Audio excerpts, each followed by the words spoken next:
어떤 화가가 있었습니다. 이 화가가 세상에서 가장 아름다운 그림을 한번 그려보고 싶었어요. 그래서 그림 그리는 도구를 가지고 여행을 떠났습니다. 어디 가서 가장 아름다운 광경을 보고 아름다운 모습을 보고 아름다운 풍경을 보고 세상에서 가장 아름다운 것을 한번 그려봐야지. 그래서 여행을 떠났습니다. 아내와 자식들을 두고 가장 아름다운 것을 한번 그려보겠다고 떠났는데 가도 전부 다 거기서 거기 같고 뭐가 가장 아름다운 건지를 감을 잡을 수가 없어요. 그래서 어느 지역에 가서 머물면서 지나가는 한 목사님을 보고 목사님 한 가지 물어볼게요. 뭘 물어보시려고? 세상에서 가장 아름다운 게 뭐라고 생각합니까? 이렇게 물었어요. 목사님 대답이 예수님 믿어 천국 가니까 믿음이 최고지 이랬어요. 그 말을 들어보니까 믿음이라는 게 참 좋은 것 같은데 믿음을 어떻게 그릴까? 그래서 이번에는 군인이 하나 지나가기 때문에 군인한테 붙잡고 물었어요. 여보시오, 군인 양반, 당신은 세상에서 가장 아름다운 게 뭐라고 생각하시오? 그러니까 전쟁에 지쳐가지고 돌아오던 군인이라서 평화가 가장 아름답지요 그러더래. 싸우지 않고 평화가 제일 좋지요. 그 말을 들어보니 그 말도 상당히 일리가 있어 보이더래. 그런데 이번에는 신혼부부가 딱 떠나길래 불러 세워가지고 젊은이들 참 행복하겠다고 세상에서 가장 아름다운 게 뭐라고 생각하느냐 물으니까 사랑이라고 생각한대요. 믿음도 좋고 평화도 좋고 사랑도 좋고 그래 맞다. 마음에 싹 드는 이야기예요. 그래서 믿음과 사랑과 평화가 함께 들어있는 그림을 그리려고 생각해 보니까 아무리 생각해봐도 떠오르지 않더래요. 그래서 지쳐가지고 그냥 포기하고 집으로 들어오는데 멀리 떠나서 한참을 여행을 다니다 오니까 집에 들어오는데 자기 아들이 벌써 멀리서 아빠를 보고 알아보고 아빠 하면서 달려와서 안기는데 그 아이의 너무너무 사랑스러운 눈망울 속에 아빠에 대한 믿음을 탁 보는 거예요. 그래 이게 믿음이다. 그래가지고 아이를 안고 방에 들어갔는데 몇 달을 비웠던 집에 들어왔는데 아내가 원망 한마디 없이 너무너무 자기를 잘 섬겨주는 데서 이런 것이 바로 사랑이구나. 그리고 너무 좋아가지고 집에 가서 침대에 탁 누우니까 세상이 그렇게 평화로울 수가 없더래요. 맞다. 여기에 사랑과 믿음과 평화가 다 있구나. 그래서 그 화가는 그때부터 가정을 그리기 시작해요. 가정 속에 믿음도 있고 사랑도 있고 평화도 있구나. 여러분 사실 영국이나 스웨덴이나 이제 가정만 그린 화가들이 있어요.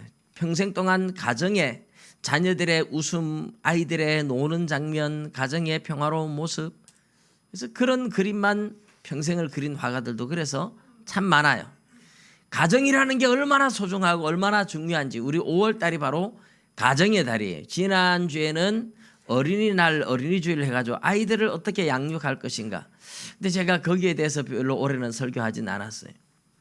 이번 주에는 또 어버이주일인데 어버이를 공경하라. 여기에 대해서 제가 별로 설교하지는 않을 거예요. 그러나 이제 정말 중요한 것은 어쨌든 가정에 자녀를 사랑으로 양육하는 것보다 중요한 건 없어요. 사랑으로 양육한다고 해서 맹목적으로 사랑을 주면 응석바지로 키운다 이러잖아요. 세상에서 가장 나쁘게 자라는 아이들이 바로 응석바지 아이들이에요. 한 번도 안 돼라고 말하지 않고 그냥 해달라는 대로 오냐오냐 하고 다 키워주면 그 아이는 커가지고 위아래도 없고 부모도 형제도 모르고 자기밖에 모르는 아주 불량스러운 사람이 돼요. 그래서 부모가 자식을 키울 때는 사랑으로 키우되 죄는 아니건 아니라고 하고 질서를 가르치고 법을 가르쳐야 돼요. 그래 아이의 성경에서 보면 너희 자녀를 노엽게 하지 말라 이랬어요. 노엽게 하지 말라. 우리 안에 자녀들의 마음속에 어떤 분노가 쌓이지 않도록 야단을 쳤으면 부모라도 사과해 줄 줄 알고 그러면서 풀어줘야 된다는 거죠. 또 자녀들은 부모를 공경하라 그랬어요.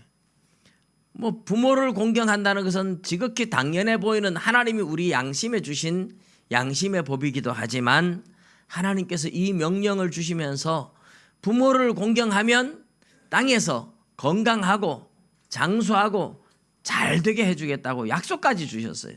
하나님의 계명 중에 그래서 부모 공경이 제일 중요한 계명으로 그렇게 되어 있어요. 그런데 우리 성경 마태복음 23장 9절에 보면 예수님이 뭐라고 하셨느냐 하면 너희는 땅에 있는 자를 아버지라 부르지 말아라. 땅에 있는 자를 아버지라 부르지 말아라. 너희 아버지는 한 분이시니 몇 분요? 한 분이시니 하늘에 계신 자니라 이랬어요. 그러니까 우리가 이 세상에서 아버지가 있고 어머니가 있고 하지만 하나님이 보실 때 모든 사람의 영혼의 아버지는 하늘에 계신 하나님 한 분밖에 없다. 그래서 하늘에 계신 너희 아버지, 우리 기도할 때도 하늘에 계신 우리 아버지여 이름이 거룩히 여김을 받으시오며 이렇게 하잖아요.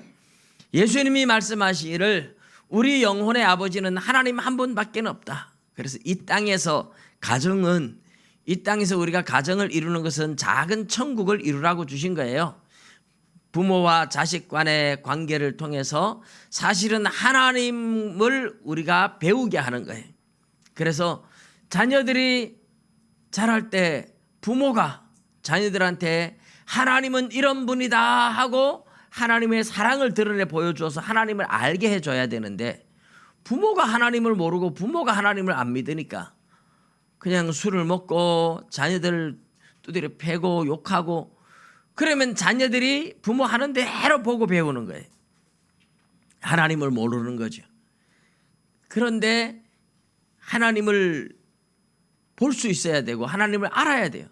하늘에 계신 아버지가 진짜 아버지고 우리 영혼의 아버지라고 성경이 이야기를 했습니다. 오늘 우리가 요한복음 14장 6절부터 읽었는데 예수님이 그랬어요. 내가 곧 길이요 진리요 생명이니 나로 말미암지 않고는 아버지께로 올 자가 없느니라. 하늘에 계신 아버지.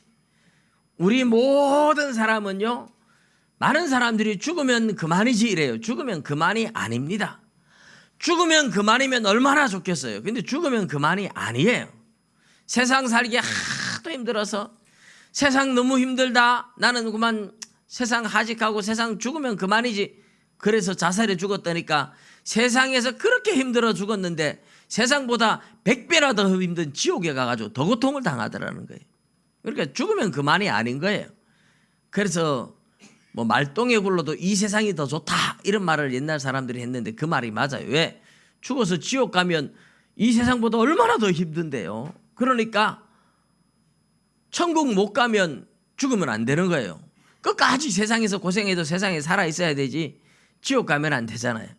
근데 천국을 갈 수 있는 천국의 하늘에 계신 하나님 아버지 계신 천국으로 가려면 다른 길이 없어요. 다른 길이. 서울에 가는 길은 많죠. 서울에 가는 길이 많아요. 옛날에 우리 시골에 있을 때 나그네가 그 산골길로 이렇게 어떻게 지나가다가 우리 아버지가 논에서 논 메고 있는데 물었어요. 여보시오, 이 길로 가면 어디로 갑니까? 이렇게 물었어요. 우리 아버지가 뭐라고 대답했을까요? 이 길로 가면 어디든지 갈 수 있습니다. 서울로도 이 길로 해서 둘러가면 서울로 가고 부산으로도 갈 수 있고 그냥 가르쳐 주면 될 텐데 꼭 그렇게 한마디. 여러분 서울로 가는 길은 많아요. 그죠? 고속도로 타고 갈 수도 있고 기차 타고 갈 수도 있고 뭐 전라도로 해서 갈 수도 있고 강원도로 해서 갈 수도 있고 서울로 가는 길은 많아요. 그런데 하나님 아버지한테 가는 길은 하나밖에 없어요.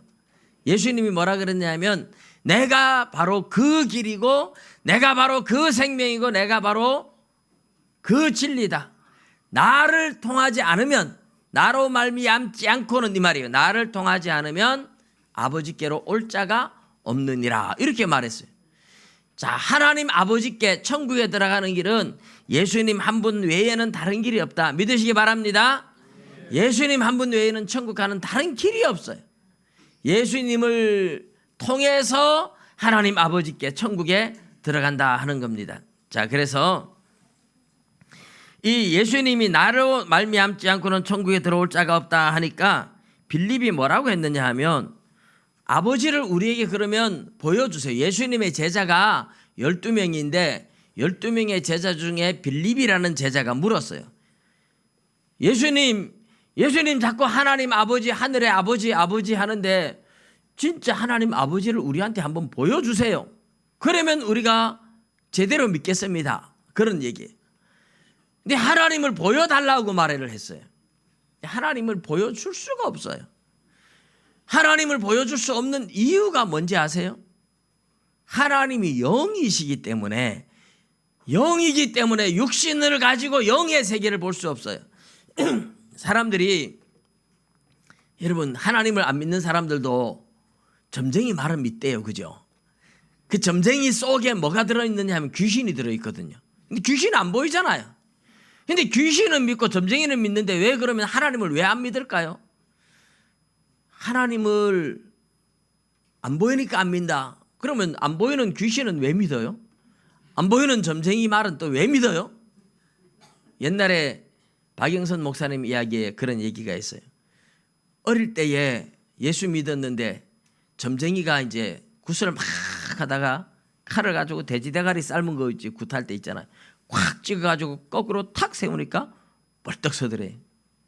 근데 예수 믿는 이 소년이 신기한 건 신기한데 그 귀신이 세나 하나님이 세나? 하나님이 세잖아요. 하나님 앞에 기도를 했어요. 속으로 하나님 저 돼지 대가리 넘어가게 해주세요. 그러니까 칼로 거꾸로 탁 꽂아가지고 돼지 대가리 아무데나 콱 찍어가지고 세웠는데 이게 서는 게 신기한데 넘어가게 해주세요. 그러니까 돼지 대가리 딱 섰다 툭 넘어가더래. 그러니까 점쟁이가 깜짝 놀래가지고 그래 다시 이래가지고 뭐라고 막 주문을 하고 탁 세우니까 또 서더래. 또 속으로 하나님 다시 넘어가게 해주세요. 그래 또 탁 넘어가더래. 그러니까 무당이 그때 알더래.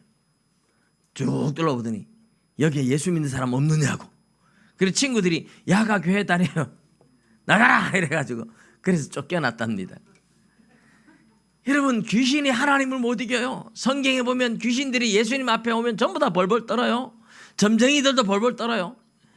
그러면서 예수님을 보고 나는 당신이 누군지를 압니다. 당신은 하나님의 아들이고 인류를 구원하기 위해서 오신 분입니다. 막 그렇게 얘기를 다 해요. 그래서 예수님이 귀신들한테 야단을 쳐요. 시끄럽다, 조용해라, 말하지 마라. 예수님한테 귀신들을 말하다 예수님 다 조용하라 그러고 쫓아냅니다. 귀신들이 다 쫓겨나가요. 귀신들 따라가면 다 지옥 가는데, 예수님을 믿어야 천국 가는데, 근데 눈에 안 보이는 것을 우리는 볼 수 있게 예수님이 뭐라고 했느냐면 나를 본 자가 하나님 아버지를 본 것이다 이랬어요. 하나님이 영이기 때문에 육신의 눈을 가지고 볼 수 없으니까 하나님을 볼 수 있도록 하나님이 사람의 몸을 입고 온 게 예수님이에요. 여러분, 우리 저 북극 가서 볼 수 없죠, 그죠? 그런데 북극을 가서 볼 수 없어도 저는 북극을 많이 봤어요. 텔레비전에서 봤어요. 그 텔레비전에서 북극을 보니까 그 전부 다 얼음으로 덮여 있고 막 북극 곰이 있고 이러더라고요. 근데 그게 진짜 북극입니까? 텔레비전 만지니까 막 거기서 북극 곰이 튀어나오고 막 추워서 바들바들 떨리고 그렇지 않잖아요. 그 북극을 우리가 가서 볼 수 없지만 사진 찍어서 보여주는 거예요. 또 우리 몸속을 우리가 볼 수 없잖아요. 뭐 몸속을 뭐 배를 째서 볼 수 있는 게 아니니까. 그런데 엑스레이를 찍고 MRI를 찍고 하면 우리 몸속을 다 봐요. 그리고 우리가 쬐만한 세균들을 볼 수 없는데 현미경 갖다 놓고 보면 또 보이고, 우리가 세상에서 볼 수 없는 게 너무너무 많은데 볼 수 없는 걸 볼 수 있게 현미경이나 망원경이나 엑스레이나 또는 카메라나 이런 걸 가지고 오늘날 볼 수 있게 만들어 주잖아요. 하나님을 볼 수 없지만 하나님을 볼 수 있게 하나님이 마리아 몸속에 들어가서 사람으로 태어났던 분이 예수님이에요. 예수님. 그런데 어릴 때는 그냥 예수님, 부처님 뭐 다 똑같은 분인 줄 알았어요. 저는 어릴 때 절에 다녔으니까 부처님, 예수님은 잘 몰랐어요. 부처님만 대단한 분인 줄 알았어요. 근데 제가 부처님 이야기도 여러 번 읽었어요. 예수님 이야기 읽고 부처님 이야기 읽다 보니까 부처님은 기적을 일으킨 적이 한 번도 없어요. 사람이니까 한 번도 뭐 죽은 사람을 살렸다든지 바다 위로 걸었다든지 이런 게 한 번도 없어요. 부처님한테 어떤 부인이 찾아와 가지고 자기 아들 죽었다고, 내 하나밖에 없는 외아들 죽었다고 막 울면서 하소연하니까 부처님이 하는 말이, 저 세상에 나가서 집안 대대로 한 번도 죽지 않은 집에 가서 쌀을 얻어다가 밥을 해서 먹이면 살아난다. 부처님이 그렇게 석가모니가 그래 얘기하니까 좋아가지고 가서 집집마다 다니면서 이 집안의 조상이 한 번도 안 죽었습니까? 물으니까 미친 소리 다 하고 있다. 안 죽는 사람이 어디 있나 이러더래. 그래서 하루 종일 돌아다니다 그런 사람 구경도 못하고 부처님한테 와가지고 그런 집이 없어요. 그러니까 부처님 하는 말씀이, 그거 봐라. 세상의 모든 사람이 가는 길을 어찌 네 아들만 안 가겠느냐. 어쩔 수 없이 네 아들도 가고 너도 가고 다 죽으니 너무 슬퍼하지 마라 이러더래요. 근데 예수님은요 달라요. 회당장 야이로라는 사람이 예수님을 찾아왔어요. 바닷가에, 갈릴리 바닷가에 예수님이 계신데 12살 먹은 내 딸이 지금 죽어간다고 막 와서 울면서 막 엎드려서 막 내 딸 좀 고쳐달라고. 그러니까 예수님이 갔어요. 근데 예수님이 가서 보니까 막 동네 사람들이 모여가지고 딸 죽었다고 막 울고 막 그러고 있어요. 그러니까 방에 들어가 보니까 사람들 다 못 따라 들어오게 하고 예수님이 베드로, 요한, 야고보 3명의 제자를 데리고 방에 들어가니까 침대에 누워있는 12살 먹은 딸이 죽어서 못바닥에 차디차게 돼 있어요. 근데 예수님이 손을 딱 잡고 일어나라. 이게 이제 히브리 말로 달리다쿰 이런데 달리다쿰 하니까 이 소녀가 온 몸에 갑자기 온기가 싹 들으면 따뜻해지니까 아이가 눈을 뜨고 일어나 앉는 거예요. 너무너무 신기한 거죠. 또 한 번은 나인이라는 성에 한 여인이 과부인데 자기 아들 청년이 하나가 이제 그게 유일한 희망이죠. 남편도 죽고 없고 아들 하나. 근데 이 아들이 죽었어요. 그래가지고 장례식을 치르라고 관에 넣어가지고 가요. 근데 우리나라는 사람 죽으면 살아날까봐 겁이 나가지고 뭐 못 살아나게 딱 묶어가지고 막 관 속에 못 땅땅땅 쳐가지고 이렇게 하잖아요. 근데 이스라엘은 살아난다고 믿기 때문에 그렇게 절대로 안 해요.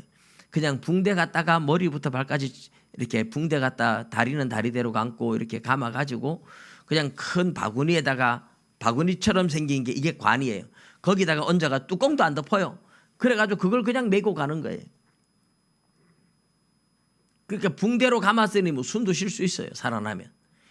근데 이 엄마가 너무너무 슬퍼하며 울면서 자기 아들 죽었다고 막 따라오는데 예수님이 가다 보니 너무너무 슬프게 울잖아요.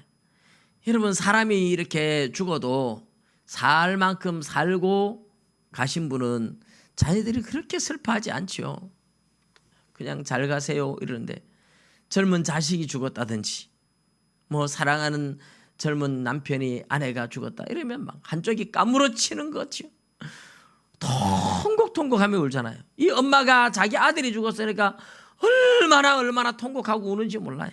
예수님이 너무 불쌍해 보였어요. 그래서 지나가시다가 그 장례 행렬 앞으로 가신 거예요.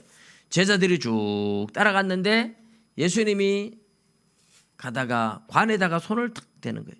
그러니까 관을 메고 가던 사람이 웬 젊은 분이 와가지고 관에다 손을 대니까 멈춰 섰어요.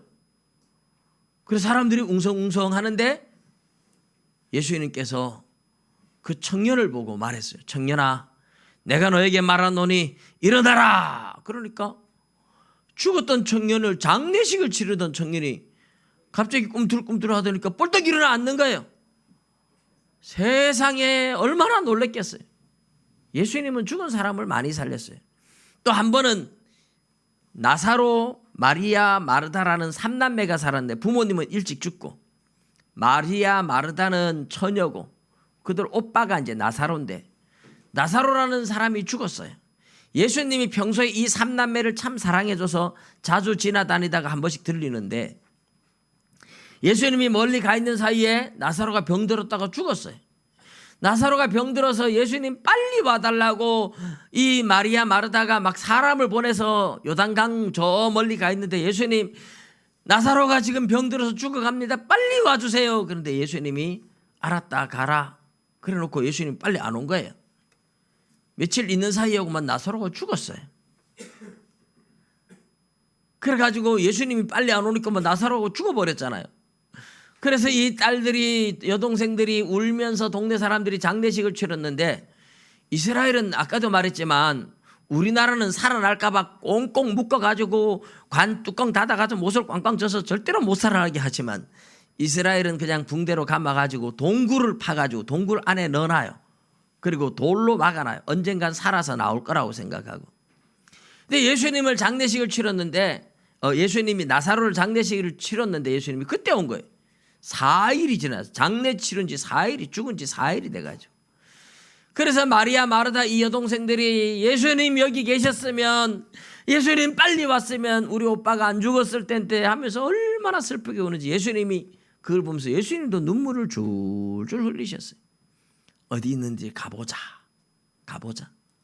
그래가지고 무덤에 갔어요.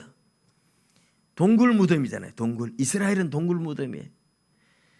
그래가지고 예수님이 무덤을 막아놓은 돌을 옮겨 놓아라. 그러니까 마르다가 있다가 아이고 예수님 썩어서 냄새나요 이래요. 썩어서 냄새나는. 여러분 시체 냄새 맡아보셨어요? 저는 시체 냄새를 맡아봤는데 안 나더라고요. 제 코가 어떻게 됐는지 아무 냄새도 안 나요. 근데 돌을 옮겨놨어요. 죽어서 4일이 지나서 이제 막 시체가 썩어서 냄새 나는데 예수님이 그 무덤을 보고서 나사로야 나오너라 이러니까 죽었던 나사로가 붕대로 칭칭 감긴 채로 띠뚱띠뚱 걸어서 나오는 거예요. 동네 사람들이 난리가 났어요. 예수님이 빨리 풀어놓아서 다니게 해라. 가서 붕대를 풀어보니까 깨끗하게 살아난 거예요. 예수님 이야기를 보면 이거는 제자들이 직접 보고 증언을 한 거고 여러분 공자님이나 맹자나 석가모니나 뭐 이런 분들이 죽은 사람을 살리고 이런 적이 없어요. 예수님은 죽은 사람을 살리는 생명의 주인이고 하나님이 사람이 되어서 오신 증거들이죠. 때로는 풍랑이는 바다를 예수님 말씀 한마디로 막 파도가 휘몰아치는데 배를 타고 가는데 제자들이 예수님한테 막 큰일 났습니다. 우리 다 이제 죽게 생겼다고 하는데 예수님이 배에서 주무시다 일어나가지고 왜 두려워하느냐. 그리고 바다를 보고 바람을 보고 잠잠하라. 그러니까 바람과 바다가 잠잠해지잖아요. 이런 것을 통해서 예수님은 자신이 하나님이라는 것을 수많은 기적을 통해서 보여주었어요. 병자들을 고친 건 말도 다 할 수 없어요. 못 보는 사람을 눈을 열어주고 태어날 때부터 소경인 사람을 보게도 하고 귀머거리 듣게 하고 벙어리 말하게 하고 앉은병에 일으키고 중풍병자들을 오기만 하면 다 고쳐주셨잖아요. 문둥병 걸린 사람 예수님이 손을 대고 내가 원하는 이 깨끗함을 받아라 이러면 바로 났잖아요. 귀신 들려서 미쳐서 날뛰는 사람이 예수님이 가니까 그 앞에 벌벌벌벌 떨면서 때가 되기 전에 나를 지옥으로 보내려고 오셨습니까? 그러는데 예수님이 그 사람에게서 나가라. 돼지에게로 가거라. 그러니까 2,000마리 돼지떼가 귀신이 들어가가지고 미쳐가지고 바다에 갈릴리 바다에 다 빠져서 몰사하는 사건도 일어났었어요. 예수님은 수많은 질병을 고치고 귀신을 쫓아내고 자연을 명령하고 죽은 사람을 살리는 수많은 기적을 통해서 자신이 하나님이라는 걸 증명했어요. 또 예수님은 말씀을 통해서도 가르쳤어요. 제자들한테 이 세상의 사람들이 누구도 사실은 천국과 지옥이 있다는 걸 정확하게 아는 사람들은 없었어요. 그런데 예수님께서 오셔가지고 천국과 지옥이 어떻다는 걸 명백하게 이야기를 해주셨어요. 지옥은 사람마다 불로 소금 치듯 함을 받으리라 이랬어요. 여러분 미꾸라지 잡을 때 미꾸라지 잡아가지고 막 대야에 놓으면 막 꾸물꾸물하는데 그 소금 치면 미꾸라지들이 어떻게 해요? 아 좋다 일어나요? 미꾸라지들 소금처럼 난리가 나잖아요. 그런데 지옥에는 사람들이 불로 소금 치듯 함을 받으리라 그랬어요. 꺼지지 않는 지옥불에서 영원히 헤어나오지 못하는 지옥불에 들어간다고 예수님이 얘기한 거예요. 거기는, 그런데 지옥에 참 신기한 게 예수님 말씀이 뭐라 그랬느냐면 거기는 구더기도 죽지 아니하느니라 이랬어요. 구더기도 안 죽는다. 그럼 구더기 말고 또 뭐가 있다는 얘기예요? 온갖 더러운 짐승 벌레들이 버글버글 하는 게 지옥이에요. 근데 구더기도 안 죽는데요. 제일 약한 구더기도 안 죽는데요. 지옥은 그래서 죽고 싶어도 죽을 수 없는 불타는 지옥에서 온갖 징그러운 것들과 함께 고통당하며 사는 곳이 지옥이에요. 그냥 한 번 들어가면 다시 나올 수가 없어요. 영원히 나올 수 없는 그 지옥에 가면 안 되잖아요. 큰일 납니다. 지옥에. 그 지옥에 하면 큰일 나요. 천국 가야 되죠. 천국에는 하나님의 보좌 주위에 천사들이 둘렸고 무지개 빛깔이 둘려있고 수많은 천군 천사들이 날며 찬양하는데 하나님이 하나님의 백성들에게도 생명의 면류관을 씌워주고 흰옷을 입혀줘가지고 얼마나 행복하게 살아가는 곳인지 몰라요. 그게 천국이라고 이야기를 합니다. 근데 그 천국에 올 수 있는 방법이 예수님이 하셨어요. 내가 길이다. 내가 길이다. 천국 가는 유일한 길이 나다. 나를 통하지 않으면 천국 올 수 없다. 그래서 예수님 믿는 겁니다. 어쨌든 우리 오늘 오셨는데 예수님이 하신 말씀처럼 예수님을 믿어서 한 사람도 빠짐없이 우리 천국 가면, 여러분 우리 경로당에 오시는 어르신들 그래가지고 예수 믿고 천국 가면요 저한테 아주 고마워해야 됩니다. 무지개 교회 목사 매달 찾아와서 먹을 거 사들고 찾아오고 예수 믿고 천국 가자고 그렇게 해서 내 교회 왔지만 아이고 내가 지옥 안 가고 이 천국 갔다. 그 무지개 교회 목사 아니면 내가 왜 할 뻔했노. 천국 가면 그럴 거예요. 그런데 지옥 가면 어쩌는지 아세요? 아이고 그때 믿으라 할 때 믿을 걸 왜 안 믿어가지고 이 지옥에 왔는데, 그때 가면 소용없어요. 그때 가면 소용없어요. 그래서 우리 어르신들도 어쨌든 예수 믿고 천국 가야 됩니다. 어떤 분이 하도 예수 믿으라 그러니까 천국 지옥 있다 그러니까, 그런데 자기는 대대로 절에 다녔고 자식들도 다 절에 다니고 제사 드리고 이제 늙어가지고 내가 혼자 예수 믿겠다 그러면 자식들이 뭐라고 할지도 모르겠고 미쳤다 그럴 것 같기도 하고, 그래서 참 천국은 가야 되는데 이게 혼자 예수 믿을 용기도 안 나고 그래가지고 하나님 앞에 혼자 집에서 조용히 기도를 했대요. 하나님, 진짜 하나님 있습니까? 난 천국은 가야 되겠는데 내가 이래가지고 어째 예수 믿겠습니까? 진짜 천국이 있으면 좀 가르쳐 주세요 하고 혼자 매일 그렇게 기도했는데 어느 날 진짜 하나님을 만났어요. 찾아오셨어요, 하나님. 그래가지고 하나님이 진짜 있구나. 그래가지고 이분은 막 자식들이 욕을 하든 말든 나는 예수 믿고 천국 갈란다. 그리고 자식들한테도 너희들도 예수 믿어야 천국 가는데 나 따라오라고 막 그래가지고 다 전도를 한 분이 있어요. 여러분 집에 가서 혼자 한번 매일 기도해 보세요. 하나님 진짜 계십니까? 진짜 천국 지옥이 있으면 난 천국 가야 되는데 지옥 가면 안 되는데 하나님 가르쳐 주세요 하고 기도해 보십시오. 분명히 하나님이 찾아와서 만나 주실 겁니다. 다 예수 믿고 천국 갈 수 있기를 주님의 이름으로 축복합니다. 기도드리겠습니다.